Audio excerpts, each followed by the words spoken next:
Hello friends, welcome to secret of Samayal. இன்னைக்கு நம்மளோட சேனல்ல நாம பார்க்க போறது இன்ஸ்டன்டா குயிக்கா செய்யக்கூடிய ஒரு கடலை மாவு ஹல்வா. கிரேனியா சூப்பரா இருக்கும். இது சாப்பிடுறதுக்கு சட்னி செஞ்சிடலாம். வீட்டுல இருக்கக்கூடிய பொருள்கள் வச்சே இது அழகா செஞ்சிடலாம் சீக்கிரமே. செம்ம டேஸ்டியாவும் இருக்கும். சரி வாங்க, டிலே பண்ணாம வீடியோக்குள்ள போயிடலாம். இந்த சூப்பரான கடலை மாவு ஹல்வா எப்படி செய்யலாம் அப்படின்னு பார்க்கலாம் வாங்க.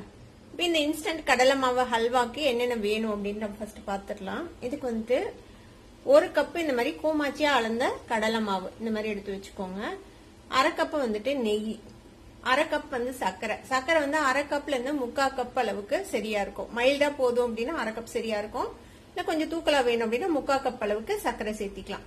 ஒரு 2 டேபிள் ஸ்பூன் அளவுக்கு பால், இது வந்து காய்ச்சி ஆறின பால்.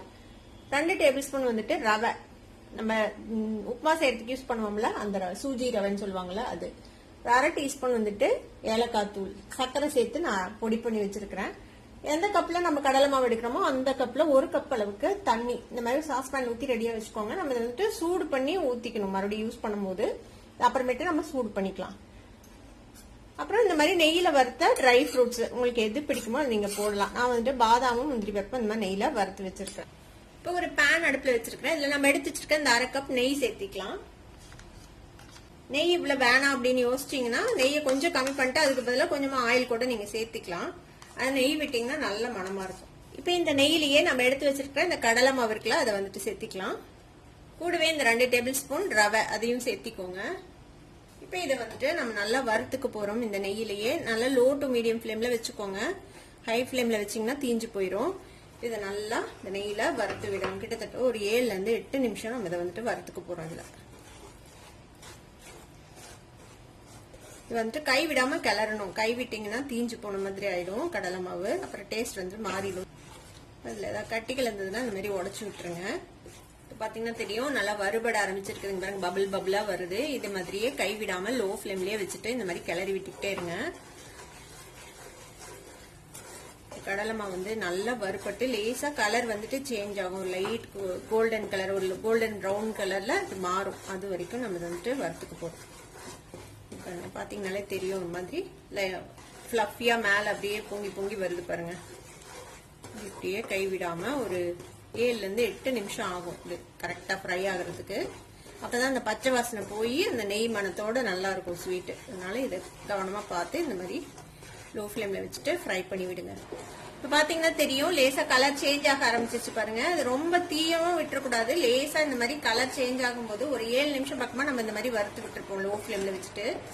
இப்ப என்ன பண்ணலாம், நம்ம எடுத்து வச்சிருக்க அந்த பால் இருக்குல்ல அதை வந்துட்டு 2 தடவையா ஊத்திக்கலாம். ஒரு டேபிள் ஸ்பூனா ஃபர்ஸ்ட் ஒரு டேபிள் ஸ்பூன் ஊத்திக்கோங்க. இந்த மாதிரி பாருங்க அப்படியே நுரைச்சிக்கிட்டு இப்படி பொங்கி வரும். நம்ம எடுத்து வச்சதுனால 1 கப் தண்ணி, அதை வந்துட்டு இன்னொரு அடுப்புல சுடு பண்ண வச்சுக்கோங்க. இந்த மீதி பாலையும் இதுல ஊத்திக்கலாம். பால்ல வந்துட்டு இந்த கடலை மாவு வந்துட்டு நல்லா நுரைச்சு பொங்கி வேகுது. ஒரு 1 நிமிஷம் பால் விட்டதுக்கு அப்புறம் இந்த சர்க்கரை எடுத்து வச்சிருக்கோம்ல 1/2 கப் சர்க்கரை, அதை சேர்த்திக்கலாம். இந்த சர்க்கரையும் சேர்த்து இதோட நல்லா மிக்ஸ் பண்ணி விடுங்க. இந்த சர்க்கரை வந்து நல்லா மெல்ட் ஆகி எல்லா பக்கமும் ஈவனா மிக்ஸ் ஆகணும். தண்ணி இன்னொரு அடுப்புல வச்சிருக்கிறேன் சூடாகிறதுக்கு.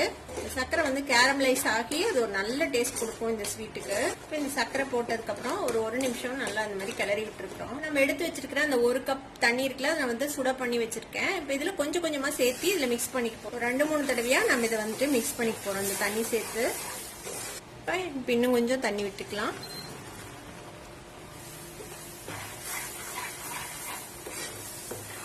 தண்ணி விட விட இந்த மாதிரி நல்லா திரண்டு வரும் இந்த அல்வா. பாருங்க டக்குன்னு டெக்ஸ்சர் எப்படி மாறிச்சு பாருங்க. மீதி இருக்கிற தண்ணியும் இதுல ஊத்திடலாம். இதையும் நல்லா இதோட கலந்து விடுங்க. தண்ணி விட்டதுக்கு அப்புறம் நல்லா இந்த பேன்ல நல்லா சுருண்டு வரணும். இந்த நெய் கொஞ்சம் வெளியில வந்து அது வரைக்கும் மட்டும் இதை நம்ம மிக்ஸ் பண்ணி விட போறோம்.